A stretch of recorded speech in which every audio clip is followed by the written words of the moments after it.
All India Matua মহাসংঘের সাধারণ সম্পাদক, তিনি কি বলছেন শোনাই আপনাদের।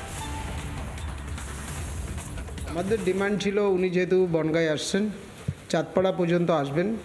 আমরা আশা করেছিলাম উনি শ্রীদাম ঠাকুরনগর ঠাকুরবাড়িতে আসবেন। এলে আমাদের মানুষগুলো আরও আশ্বস্ত হতো, ভরসা পেত। কিন্তু না আসাতে মতুয়াদের মধ্যে একটা ক্ষোভের বাতাবরণ তৈরি হয়েছে। আগামী দিনে যে বিধানসভা ইলেকশন, সেই ইলেকশনে যদি কোনো রকম সমস্যা তৈরি হয়, আগামী দিনে এই দায়ভার তাদেরকেই নিতে হবে, মতুয়ারা দায়ভার নিতে পারবে। তৃণমূলের রাজ্যসভার সাংসদ মমতা বালা ঠাকুর কি বলছেন শুনুন।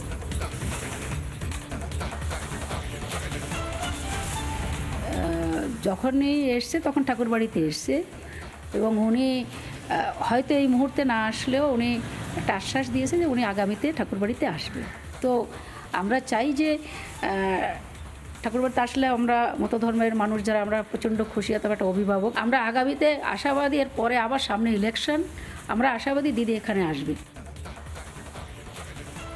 ঠাকুরনগর গেলেও ঠাকুরবাড়ি না যাওয়ার সম্ভাবনা প্রবল মুখ্যমন্ত্রী মমতা বন্দ্যোপাধ্যায়ের। আর এই বিষয় নিয়ে বিধায়ক স্বপন মজুমদার কি বলছেন শোনায়।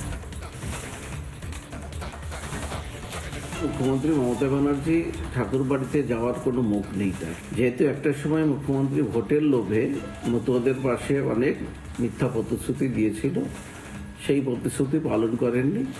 এবং পরবর্তীকালে যখন 2021 সালে এই সাব ডিভিশন থেকে একাধিক সিটে বিজেপি জিতেছে, মুখ্যমন্ত্রীর মাথা খারাপ হয়ে গিয়েছিল। তাই সে ভুলভাল মন্তব্য করেছে আমাদের পূজনীয় হরিচাঁদ ঠাকুর এবং গুরুচাঁদ ঠাকুরকে।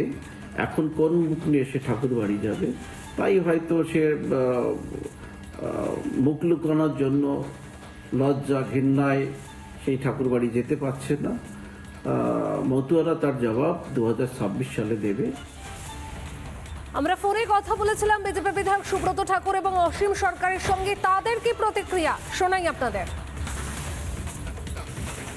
উন্নয়ন করেছেন, ওনাকে মাঝখানে খুঁজে পাওয়া যায়নি। 8 থেকে 10 বছর ওনাকে খুঁজে পাওয়া যায়নি, 7 থেকে 8 বছর। কারণ কি, ওনার অন্য একটা বিশেষ সম্প্রদায়ের তাদের ভোট ব্যাংকের দরকার পড়েছিল। তো সেই ভোট ব্যাংক ওনার থেকে দূরে সরে যাচ্ছে, তার জন্য উনি আবার বার্তা দিয়েছিলেন যে ঠাকুর বাড়িতে আসবেন। কিন্তু তার মাঝখানে আমাদের যে আরাধ্য দেবতা হরিচাঁদ ঠাকুর এবং গুরুচাঁদ ঠাকুরকে নিয়ে যে কটু মন্তব্য করেছেন, এবং একবার না বারবার ডেলিভারিডলি করেছেন, তার জন্য মতুয়ারা খেপে গেছে সারা ভারতবর্ষ জুড়ে। এবং সেইখান থেকে তারা প্রতিবাদ করছে, তার জন্য তারা ভাবছেন যে প্রতিবাদের মুখে পড়বেন, তার জন্য ঠাকুরবাড়িতে হঠাৎ করে ঠাকুরবাড়িতে আসবেন না। 2019-এ উনি প্ররোচনা দিয়েছিলেন যে সিএর বিরুদ্ধে উনি প্ররোচনা দিয়েছিলেন। সিএ হচ্ছে ওপার বাংলা থেকে যারা মতুয়ারা এসছে, উদ্বাস্তু মানুষ যারা এসছে, তাদের রক্ষা কবচ। মতুয়ারা ছেড়ে কথা বলবে না, তারা বিরুদ্ধে। বাবা গুরুচাঁদকে গরুচাঁদ বলেছিলেন, ক্ষমা চাননি উনি। বাবা হরিচাঁদকে অপমান করেছিলেন, হিন্দু ধর্মকে গান্ডা ধর্ম বলেছিলেন উনি। ওনার সৎ সাহস যদি থাকতো তাহলে উনি যেতে পারতেন। যখন দুর্গা মায়ের পূজার জন্য উনি হাজির হন, হিজাব পরে যান, উনি ফুল ছোড়েন, ক্রিকেট খেলার বলের মতো ফুল ছোড়েন।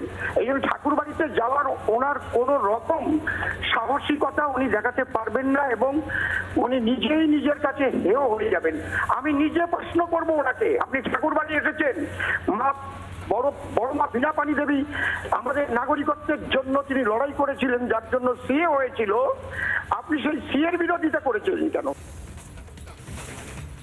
মতুয়াগড়ে তৃণমূলের কোন্দল, আগামীকালই ঠাকুরনগর যাচ্ছেন মমতা, কিন্তু ঠাকুরনগর গেলেও ঠাকুরবাড়ি না যাওয়ার সম্ভাবনা রয়েছে। আর এই বিষয় নিয়ে রাজ্য বিজেপির সভাপতি শ্রমিক ভট্টাচার্য কি বলেছেন শুনবো। বলেছিলেন ওখানে দাঁড়িয়ে যে আমি আজ থেকে বন্দ্যোপাধ্যায় উপাধি ত্যাগ করলাম, আজ থেকে আমি মতুয়া হয়ে গেলাম। তা উনি তো মতুয়ার প্রতিনিধি, বড় মাঠ শূন্যস্থান উনিই পূরণ করতে পারেন। কিন্তু তারপরেও ওই বাংলাদেশের উদ্বাস্তু যারা ওখানে মতুয়া আছেন, নমশূদ্র আছেন, যারা সর্বস্ব খুইয়ে নিজের দেশে পরবাসী হয়ে এদেশে চলে এসেছেন, তাদের দীর্ঘদিনের দাবি, নাগরিকত্বের দাবি, যে প্রতিশ্রুতি মহাত্মা গান্ধী দিয়েছিলেন, বল্লভভাই প্যাটেল, পণ্ডিত নেহরুরা দিয়েছিলেন, তা বাস্তবায়িত করেছেন নরেন্দ্র মোদী। নানা ধরনের কন্টেন্ট দেখার জন্য লাইক করুন, শেয়ার করুন আমাদের ফেসবুক পেজ, সাবস্ক্রাইব করুন আমাদের ইউটিউব চ্যানেল। পাশাপাশি অন্যান্য ব্রেকিং নিউজের জন্য অবশ্যই চোখ রাখুন রিপাবলিক বাংলায়।